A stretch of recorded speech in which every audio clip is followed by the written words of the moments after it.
বাড়ির পেছনের বাগানটায় দাঁড়িয়ে আছি আমি। ভর দুপুরের রোদের তীব্রতা চারদিকে। এমন সময় নিশ্চয়ই কেউ বাগানে দাঁড়িয়ে থাকে না, কিন্তু আমি আছি। এই মুহূর্তে বাড়ির ভেতরে থাকার থেকে এই বাগানে দাঁড়িয়ে থাকাটা বেশি শান্তিময় মনে হচ্ছে আমার। শায়েন ভাইয়ারা এসেছেন আজ। ড্রয়িং রুমের সবাই মিলে কথা বলছে। আমি সেখানে যাইনি, কারণ তারা সবাই কি নিয়ে কথা বলছে সেটা আমি জানি। ওখানে সবার সাথে বসে থাকাটা আমার পক্ষে সম্ভব ছিল না। বাড়িতে থাকতেই ইচ্ছে করছে না আমার। খালাম্মিরা আসবে বলে ভার্সিটিও যাওয়া হয়নি আজ। সবাই যে আজ খুব খুশি সেটা তাদের মুখ দেখেই বোঝা যাচ্ছে, কিন্তু শায়েন ভাইয়া খুশি কিনা সেটা উনার মুখ দেখে বুঝতে ব্যর্থ হয়েছি আমি। খুশিই হবেন হয়তো। উনার তো খুশি না হওয়ার কোনো কারণ নেই। রোদের তাপে বাগানের বেঞ্চটাও গরম হয়ে আছে, হাত দিয়ে ধরলেই মনে হয় হাতটা পুড়ে যাবে। বাগানটা ঘুরে ঘুরে দেখারও ইচ্ছে নেই, কারণ বাগানের প্রতিটি কোণাও দেখা হয়ে গেছে আমার। বাগানের সবগুলো গাছের মধ্যে একটা গাছকে আমি সবচেয়ে বেশি যত্ন করি, কারণ সেই গাছটা আমাকে আমার জন্মদিনের উপহার হিসেবে দিয়েছিলেন শায়েন ভাইয়া। তখনও উনি আমার সাথে স্বাভাবিকই ছিলেন। আমার প্রত্যেকটা জন্মদিনে প্রথম উইশটা আমি শায়েন ভাইয়ার কাছ থেকেই পেতাম, কিন্তু উনাকে আমি ভালোবাসি এই কথাটা জানার পর থেকেই উনি কেমন হয়ে গেছেন। সবসময় আমার সাথে খারাপ ব্যবহার করেন। এক কথায় উনি সহ্যই করতে পারেন না আমায়। এখন ভাবি কেন যে উনাকে ভালোবাসার কথা বলতে গেলাম আমি। চিন্তা করায় এতই বিভোর ছিলাম যে শায়েন ভাইয়া কখন আমার পাশে এসে দাঁড়িয়েছে বুঝতেই পারিনি আমি। হঠাৎ মনে হলো আমার পাশে এসে দাঁড়িয়ে আছে কেউ। আমি ঘুরতেই দেখতে পেলাম পকেটে হাত দিয়ে দাঁড়িয়ে সামনের দিকে তাকিয়ে আছেন শায়েন ভাইয়া। আমি আজ আর উনার মুখের দিকে তাকালাম না। উনার প্রতি আর কোনো ফিলিংস কাজ করতে দেওয়া চলবে না আমার। ভাবছি বাগান থেকে চলে যাব এখন, কিন্তু এভাবে কোনো কথা না বলে চলে যাওয়াটাও হয়তো ঠিক হবে না। তাই সামনের দিকে তাকিয়েই বললাম, আমি কথা বলা শেষ সবার? না, বড়রা এখনো কথা বলছে। ওহ, তাহলে আপনি চলে এলেন যে? বড়দের মাঝে বসে থাকাটা অত্যন্ত বিরক্তিকর। আমার থেকেও বেশি বিরক্তিকর কিছু আছে আপনার লাইফে? আমার কথার কোনো জবাব দিলেন না শায়েন ভাইয়া। আমিও যে উনার জবাবের আশায় বসে আছি এমনটাও নয়। উনি হয়তো আমার দিকে মুখ করে দাঁড়ালেন। এবার আমার দৃষ্টি এখনও সামনের দিকে। যদিও সামনে তাকিয়ে থাকার মতো কিছুই নেই, কিন্তু আমি তাকিয়ে আছি। মাঝে মাঝে কারণ ছাড়াই অনেক কাজ করতে হয় আমাদের। হঠাৎ করেই শায়েন ভাইয়া বলে উঠলেন, তুই অনেক বদলে গেছিস মাইশা। উনার কথায় অবাক হলাম আমি। একটু অবাক নয়, একেবারে অনেকটাই অবাক হয়েছি।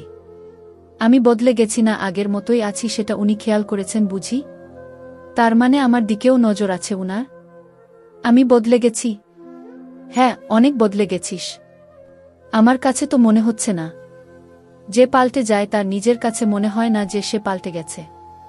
আচ্ছা, মানলাম আমি পাল্টে গেছি, কিন্তু সেটা আপনি বুঝলেন কি করে? বুঝার অনেক কারণ আছে। আমার অ্যাক্সিডেন্ট হওয়ার পর একদিন রাতেই শুধু আমার ঘরে এসেছিলি তুই। তারপর প্রায় এক সপ্তাহের মতো ছিলি আমাদের বাসায়। একদিনও আসিসনি আমার ঘরে। আমি আপনার ঘরে গেলে আপনি সিন ক্রিয়েট করবেন ভেবে যাইনি। আর আপনিও আমার জন্য আশা করে বসেছিলেন না নিশ্চয়ই? আমার কথায় একটা দীর্ঘশ্বাস ফেললেন শায়েন ভাইয়া। উনার দীর্ঘশ্বাসের কারণটা বুঝতে পারছি না আমি। কতক্ষণ সময় চুপ থেকে আবার বলে উঠলেন, আগেও তো তোর জন্য আশা করে বসে থাকতাম না, কিন্তু তখন তো ঠিকই আসতিস। পরিস্থিতি সবসময় এক থাকে না। এখন পরিস্থিতির দোষ দিচ্ছিস? খুব না বলতি আমায় ভালোবাসিস। এই তোর ভালোবাসা? সেদিন আমি আপনাকে কি বলেছিলাম আপনি বোধ হয় ভুলে গেছেন। কিন্তু আমি ভুলিনি। বলেছিলাম আপনার প্রতি ভালোবাসাটা আর কোনো দিনও প্রকাশ করব না আমি। আর আজ হঠাৎ এসব কথা আসছে কেন? আপনি নতুন জীবন শুরু করতে যাচ্ছেন। আশা করি সুখী হবেন। শায়েন ভাইয়ার সাথে কথা বলতে ইচ্ছে করছে না মোটেও। উনার এমন শান্ত ব্যবহার মেনে নিতে পারছি না আমি। মনে হচ্ছে উনার এমন ব্যবহারের মাধ্যমে উনি আমার মনের ক্ষতগুলোকে বাড়িয়ে দিচ্ছেন ক্রমাগত। আজকে হঠাৎ কি হলো উনার? এই ভর দুপুরে বাগানে এসেছেন আমার সাথে কথা বলতে। আর কিছু না বলে উল্টো দিকে ঘুরে পা বাড়ালাম বাগান থেকে চলে যাওয়ার উদ্দেশ্যে। কিন্তু সফল হতে পারলাম না আমি। একটু এগিয়ে আসতেই হাতে টান পড়ল আমার। পিছন থেকে আমার হাত টেনে ধরেছেন শায়েন ভাইয়া। শায়েন ভাইয়ার এই কাজে আরেক দফা অবাক হলাম আমি। হাতে চিমটি কাটা ছাড়াই বুঝতে পারছি এটা কোনো স্বপ্ন নয়। একদম সত্যি। উনার এমন বিহেভিয়ারে আমি খুশি হব না রাগ করব বুঝে উঠতে পারছি না। আগে হলে হয়তো খুশিতে আত্মহারা হয়ে যেতাম আমি, কিন্তু এখন তো আমার রেগে যাওয়া উচিত। দুদিন পর উনি সারা জীবনের জন্য আপুর হাত ধরবেন, আর এখন আমার হাত ধরে টানাটানি করছেন। সে হিসেবে আমার এখন অবশ্যই রাগ করা উচিত, কিন্তু আমি চাইলেও রেগে যেতে পারছি না, আবার খুশিও হতে পারছি না। শায়েন ভাইয়া আমার দিকে কেমন অসহায়ের মতো তাকিয়ে আছেন। আমার হাত ধরে রেখেই উনি বললেন, সেদিন শুধু এক কথাটাই বলিসনি, আরও একটা কথা বলেছিলি যেটা আমার মনে আছে। কি কথা? যে ভালোবাসা সামান্য ইগোর কাছে হেরে যায় সেটা ভালোবাসা অন্তত নয়। তুই এখন ইগো দেখিয়ে দূরে সরে যাচ্ছিস, তার মানে কি তোরটাও ভালোবাসা ছিল না? শায়েন ভাইয়ার থেকে হাতটা ছাড়িয়ে উনার মুখোমুখি দাঁড়ালাম আমি। উনার চোখের দিকে তাকিয়ে বললাম, এটা ইগো নয়, স্যাক্রিফাইস। স্যাক্রিফাইস? হ্যাঁ, স্যাক্রিফাইস। আমি না চাইলেও এই স্যাক্রিফাইসটা করতে হবে আমায়। কেন জানেন? কারণ আমার ভালোবাসাটা ছিল একতরফা। আপনি তো আমায় কোনোদিনও ভালোবাসেননি, আর বাসবেনও না। আর এখন আপনি আপু দুজনেই এই বিয়েতে রাজি। সে হিসাবে আমি আপনাদের মধ্যে একজন তৃতীয় ব্যক্তি মাত্র। আর স্যাক্রিফাইস শব্দটা বোধ হয় তৃতীয় ব্যক্তিদের জন্যই তৈরি হয়েছে। তারা না চাইলেও তাদেরই সবসময় স্যাক্রিফাইস করতে হয়। আশা করি বুঝতে পেরেছেন। আমি আবারও চলে আসার জন্য উদ্যত হতেই শায়েন ভাইয়া বলে উঠলেন, সত্যি সত্যি কি স্যাক্রিফাইস? নাকি ভালোবাসার জন্য নতুন কাউকে পেয়ে গেছিস? মানে? তুই সত্যিই মানেটা বুঝতে পারছিস না? না, বুঝতে পারছি না। ভালোবাসা কি বাজারের কোনো পণ্য যে এক এক সময় এক এক জনকে দিয়ে দেব? নাকি আমার ভালোবাসাকে আপনার ঠুনকো মনে হয়? কোনটা? সেটা তো তুই নিজেই ভালো বলতে পারবি। আমাকে আর কোনো কথা বলার সুযোগ না দিয়ে উনি বাগান থেকে চলে গেলেন, আর আমি এখনও ওখানে দাঁড়িয়েই উনার কথার মানে বুঝতে চেষ্টা করছি। আমি নতুন কাউকে পেয়ে গেছি মানে? রাত 10টা বেজে গেছে। রাতের খাওয়া দাওয়া শেষ করে নিজের ঘরে এসে পড়েছি আমি। শায়েন ভাইয়ারা সন্ধ্যায় চলে গেছে। দুপুরের পর আর নিজের ঘর থেকে বের হইনি। ঘরে বসে বসে সারাদিন ধরে শুধু শায়েন ভাইয়ার বলা কথাটার মানে খুঁজে বেরিয়েছি, কিন্তু বারবারই ব্যর্থ হয়েছি আমি। বিছানায় চুপচাপ চোখ বন্ধ করে শুয়ে আছি। এত তাড়াতাড়ি ঘুম আসবে না আমার, কিন্তু চোখ দুটো খোলা রাখতেও যেন একঝাঁক আলসেমি ঘিরে ধরছে আমায়। এই মুহূর্তে চোখ খোলাটা আমার কাছে পৃথিবীর সবচেয়ে কঠিন কাজ বলে মনে হচ্ছে। এভাবে শুয়ে থাকতেই ভালো লাগছে আমার, কিন্তু আমার ভালো লাগাটা বোধ হয় আমার মোবাইলটা সহ্য করতে পারেনি। তাই তো সেই কখন থেকে গলা ছেড়ে চিৎকার করে চলেছে সে। আমার এখন ইচ্ছে হচ্ছে ফোনের ভেতর ঢুকে গিয়ে ফোনের ওপাশের ব্যক্তিটিকে ঠাস ঠাস করে দুটো চড় মেরে আসি। কল করার আর সময় পাইনি। বিছানা থেকে উঠে গিয়ে ফোনটা রিসিভ করার বিন্দুমাত্র আগ্রহ নেই আমার মাঝে। যত ইচ্ছা বাঁচতে থাকুক, আমার যখন মন চাইবে আমি তখনই রিসিভ করব। ততক্ষণ না হয় ফোনের রিংটোনটা ব্যাকগ্রাউন্ড মিউজিকের মতো কাজ করুক। আমি চোখ বুজে শুয়ে আছি আর চারপাশে মিউজিক বাজছে, একদম বাংলা নাটকের মতো। গুনে গুনে পাক্কা 11 বার রিং হওয়ার পর ফোনটা রিসিভ করলাম আমি। কানে নিতেই ভেসে আসলো সারার কণ্ঠ, ফোন কি মঙ্গল গ্রহে ফেলে রেখেছিলি নাকি? সেটা তোর না জানলেও চলবে। কিসের জন্য ফোন করেছিস সেটা বলে ফটাফট ফোন রাখ। ব্যস্ত আছি আমি। কি নিয়ে এত ব্যস্ত তুই যে আমার ফোনটাও এতক্ষণ ধরতে পারলি না? শুয়ে শুয়ে চোখে ঘুম ডেকে আনতে ব্যস্ত ছিলাম। এ নিয়ে আর একটা কথাও বলবি না। ফোন কেন করেছিস সেটা বলবি এক্ষুনি, ফাস্ট। আমার কথায় যে সারার সর্বাঙ্গ রাগে রি করছে সেটা ফোনের এপাশ থেকেই বুঝতে পারছি আমি। রেগে যাওয়াটাই স্বাভাবিক। 11 বার রিং হওয়ার পর ফোন ধরে কেউ এমন উত্তর দিলে অবশ্যই রাগ উঠে যাবে। সে অনুযায়ী সারাও রেগে গেছে, কিন্তু তাতে আমার কি?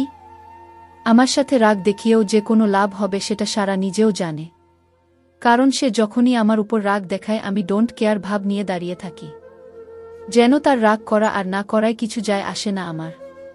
তাই শেষ পর্যন্ত রাগটা আমার উপর পুরোপুরি ঝাড়া হয়ে উঠে না তার। প্রতিবারের মতো এবারেও নিজের রাগটাকে হজম করে নিয়ে বলল, দোস্ত শোনো না। শোনার জন্যই তো ফোনটা কানে ধরে আছি। দোস্ত আমি না অনেক এক্সাইটেড। তো এমা, তুই জিজ্ঞেস করবি না আমি কি নিয়ে এক্সাইটেড? আমি জিজ্ঞেস না করলেও যে তুই বলবি সেটা আমি জানি। অবশ্যই বলবো, বলার জন্যই তো ফোন করেছি। তো বলে ফেল। আজকে তো তুই ভার্সিটি আসিসনি। ভার্সিটি থেকে কক্সবাজারে একটা ট্যুরের আয়োজন করা হয়েছে, সেই জন্যই তো আমি এত এক্সাইটেড। ওহ ভালো, শুধু ভালো। তুই খুশি হোসনি? হয়েছি তো। তোর কথা শুনে তো তা মনে হচ্ছে না, আর মনে হতেও হবে না। কাল ভার্সিটিতে দেখা হচ্ছে। এখন রাখছি। সারাকে কিছু বলতে না দিয়েই ফোন কেটে দিলাম আমি। সত্যিই তো কক্সবাজার যাওয়ার কথা শুনে একটুও খুশি হয়নি আমি। আমার মধ্যে খুশি নামক অনুভূতিটাই কি মরে গেল নাকি?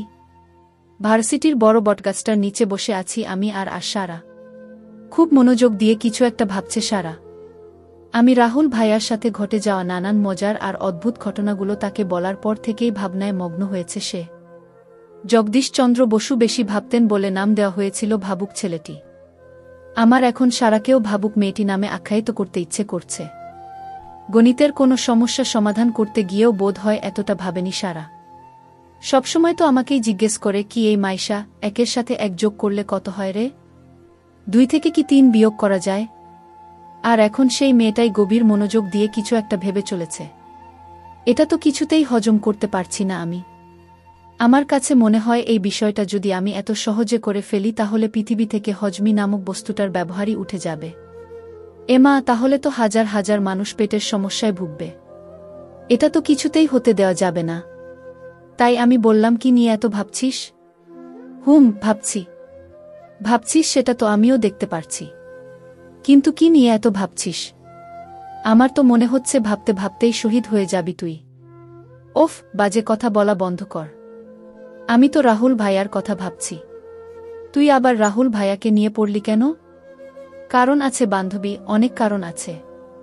আমার মনে হয় রাহুল ভাইয়া প্রেমে পড়েছে। ওহ মাই গড, সত্যি?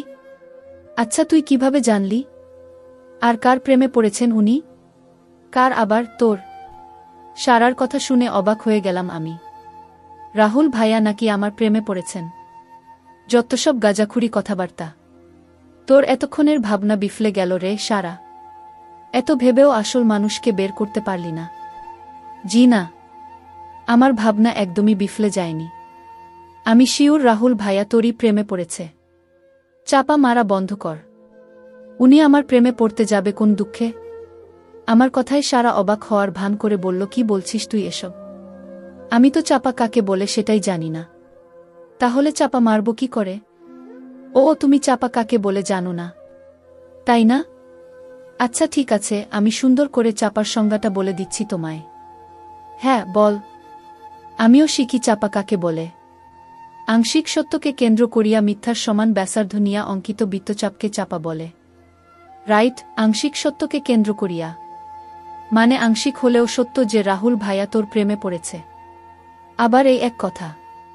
তুই বসে থাক, আমি গেলাম। এই না না, দাঁড়া, আমিও আসছি।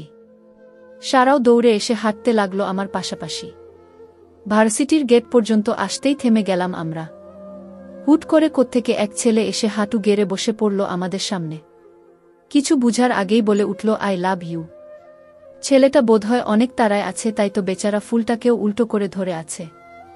কথা সেটা না, কথা হচ্ছে ছেলেটা প্রপোজ কাকে করল। আমি আর সারা দুজনেই কনফিউজড হয়ে একে অপরের দিকে তাকাচ্ছি বারবার।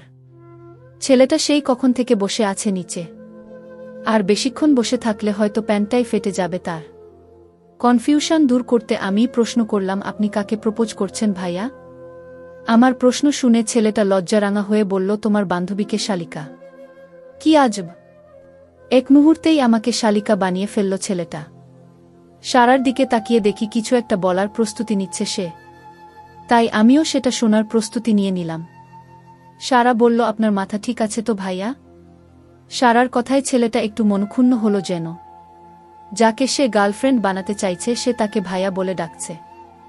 আহারে বেচারা!